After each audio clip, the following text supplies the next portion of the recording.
damai di hati, saudaraku yang dikasihi dan diberkati oleh Tuhan Yesus Kristus. Sangat bersyukur di hari ini kita boleh menikmati lagi berkat Tuhan, kehidupan, kekuatan, kesehatan, walaupun mungkin di antara kita ada yang sedang bergumul dengan berbagai rupa-rupa pergumulan. Tapi marilah kita di hari ini Kamis 6 Oktober 2022 kita datang beribadah, memuji, memuliakan Tuhan. Dan karena itu sebelum kita membaca kebenaran firman Tuhan lewat renungan harian keluarga ini, mari kita berdoa. Kita berdoa. Ya Tuhan Allah Bapa, di dalam nama Tuhan Yesus, kami bersyukur dan berterima kasih oleh karena anugerah kasih-Mu Bapa. Kami boleh merasakan berkat Tuhan, kehidupan, kekuatan, kesehatan, umur panjang. Baik dikala kami ada dalam limpahan berkat, maupun kami yang mungkin saat ini ada dalam berbagai pergumulan. Tapi kami tahu dan kami yakin dengan pasti bahwa Tuhan selalu menyertai kehidupan kami. Maka hari ini kami lagi berkomitmen untuk datang beribadah kepada Tuhan, menyerahkan kehidupan kami untuk dituntun dan disertai oleh Engkau Tuhan. Kuasa Roh Kudus menaungi kami untuk membaca merenungkan firman, tetapi juga memohon Kau mengampuni kami dari salah dan dosa, oleh karena kami ini adalah manusia berdosa. Bapa di sorga, kami siap mendengarkan firman-Mu dalam nama Yesus. Amin. Jemaat yang dikasihi Tuhan, kita akan membaca firman Tuhan di saat ini dalam kitab Yeremia pasalnya yang ke-30, ayatnya yang ke-11b hingga ayatnya yang ke-15. Firman Tuhan dituliskan seperti ini. Aku akan menghajar engkau menurut hukum, tetapi aku sama sekali tidak memandang engkau tidak bersalah. Sungguh, beginilah firman Tuhan, penyakitmu sangat payah, lukamu tidak tersembuhkan. Tidak ada yang membela hakmu, tidak ada obat untuk bisul, kesembuhan tidak ada bagimu. Semua kekasihmu melupakan engkau, mereka tidak menanyakan engkau lagi. Sungguh, aku telah memukul engkau dengan pukulan musuh, dengan hajaran yang bengis. Karena kesalahanmu banyak, dosamu berjumlah besar. Mengapakah engkau berteriak karena penyakitmu? Karena kepedihanmu sangat payah? Karena kesalahanmu banyak, dosamu berjumlah besar. Maka aku telah melakukan semuanya ini kepadamu. Saudaraku yang dikasihi, diberkati oleh Tuhan, demikian firman Tuhan. Maka berbahagialah mereka yang mendengar dan mau melakukan firman Tuhan. Mari kita merenungkan firman ini dengan judul atau tema perenungan di saat ini, kasih Tuhan Allah tidak mengabaikan hukumnya. Saudara kekasih dalam Tuhan, keluarga Kristen yang diberkati oleh Tuhan. Di ujung cemeti ada emas. Demikian ungkapan dari pepatah lama yang kita kenal. Kasih tidak selalu luput dari murkanya, tetapi dinyatakan dengan hukuman kasih. Sakit dosa bukan sakit biasa. Yeremia berulang kali menyampaikan kepada umat Israel dengan perkataan, sakitmu sangat payah, sebagaimana yang kita baca di ayat 12 dan 15. Tidak ada obat untuk menyembuhkannya.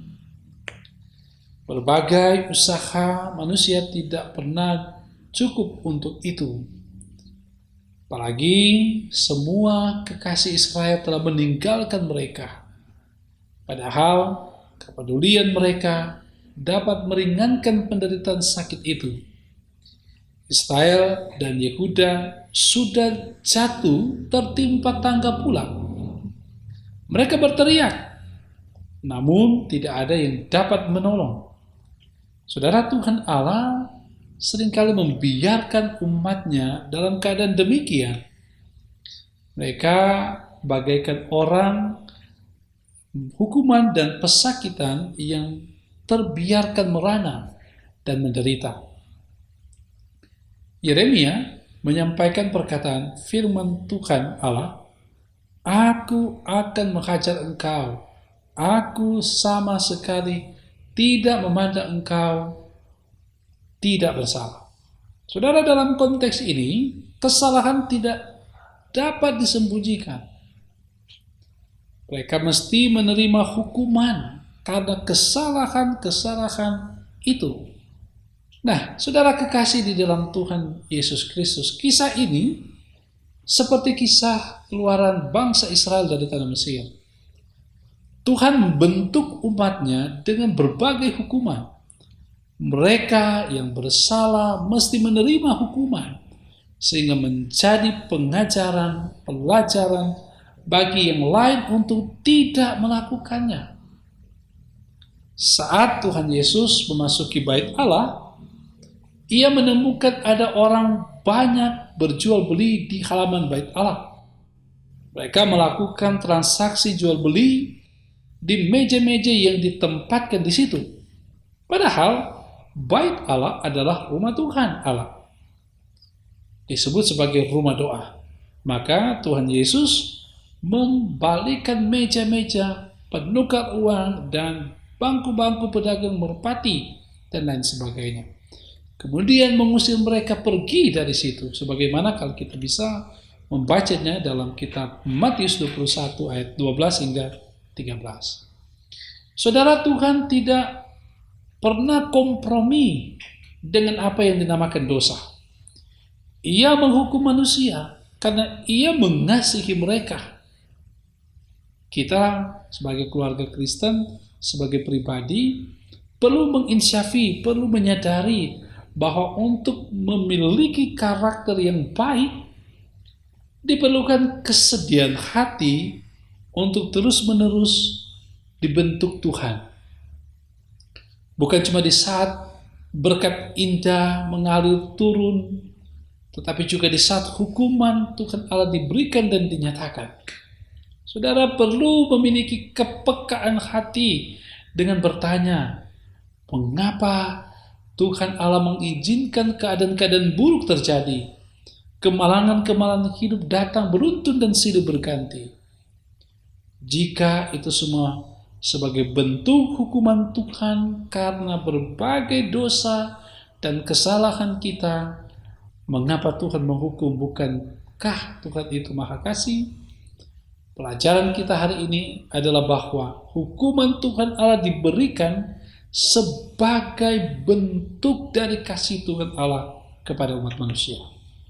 Saudara, mari menerima dengan ikhlas sambil memohon pengampunan daripadanya dan bertobat, saudara. Pengampunan dan keselamatannya akan dialami oleh orang-orang yang mau bertobat, menginsyafi segala perbuatan-perbuatan dosanya, tidak melakukannya, tetapi hidup di dalam pembaharuan. Tuhan memberkati kita semua. Amin. Mari kita berdoa. Ya Bapa kami di dalam sorga, kami bersyukur dan berterima kasih oleh karena berkat-Mu bagi kami dalam ketika kami boleh ada dalam persekutuan renungan harian keluarga di hari ini. Lewat firman yang boleh kami baca dan merenungkan di saat ini.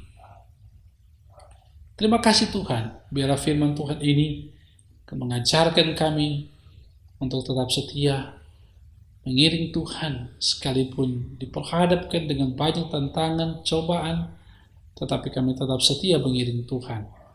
Dikala kami melakukan pelanggaran, dikala kami melakukan hal yang tidak Engkau kehendaki, kami diberikan kesiapan, kerelaan untuk menerima hukuman sambil ada ketulusan hati untuk hidup dalam pertobatan.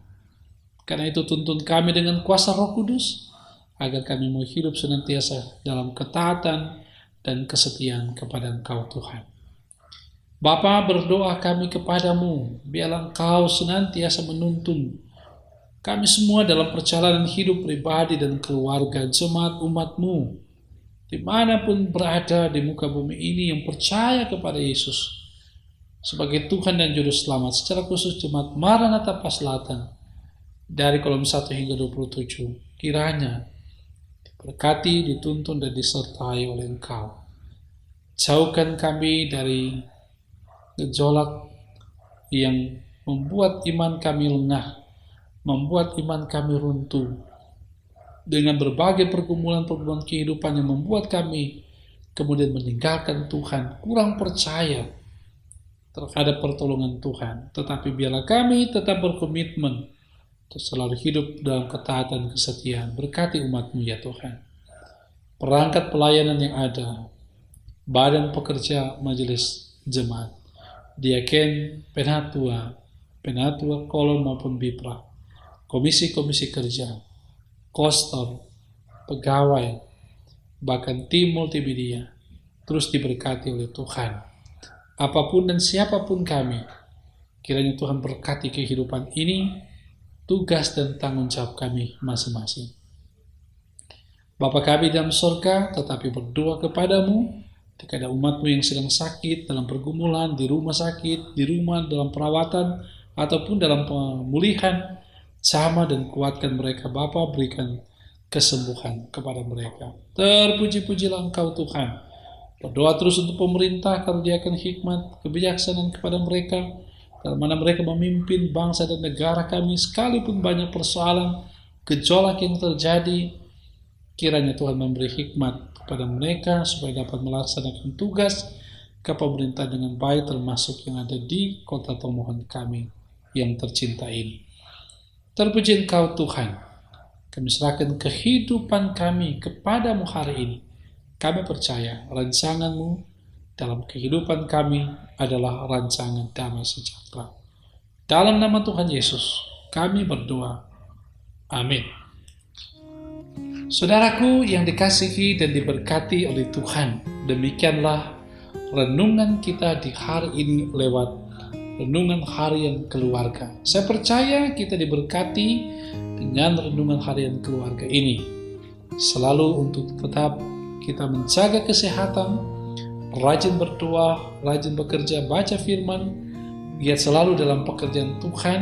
Jangan lupa subscribe, like, komen, bagikan konten ini, dan dukung terus kami dalam channel YouTube Maranatha Paslatan supaya tetap bersemangat untuk ada dalam pelayanan lewat multimedia.